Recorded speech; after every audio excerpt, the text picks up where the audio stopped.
So the math behind the Tukey comparison, not incredibly complex, but it relies on some pretty big things. So one, you need your mean squared error again for this t value. That's going to be in your one-way ANOVA. It's not that hard to calculate, but for our examples, for our purposes, we are going to use the QE suite dot function QE dot ANOVA one-way. Then this Q prime here, this is our studentized range distribution for the number of groups and degrees of freedom error. Again, DF error. This is, heavily relies on the fact that there's a one-way ANOVA involved. Okay, so here we take a look at this Q prime. That comes from a giant chart of values. We have that already in Excel for you. You're not going to want to copy and paste that. You're going to want to download that, but we'll get into it in a sec. Okay, confidence intervals, super easy actually.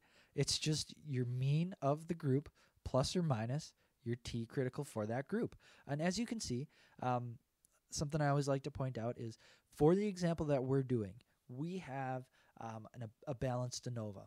The number of samples in each treatment group are identical, so we are going to see the same T values, the same width for our confidence intervals. Not always the case. If you have an unbalanced ANOVA and these are different N values, you will get different values. So don't, just be careful of that when you are doing this by hand. Okay, so grouping. Here's the procedure. And this will make more sense in a minute when we get into Excel and we actually do the grouping. So we're going to sort each treatment table by decreasing treatment means. Again, sort it by decreasing. Then we'll assign a letter to each treatment based on its order. So the first treatment, the largest mean is going to be A, the second is going to be B, all the way down as many treatments as you have.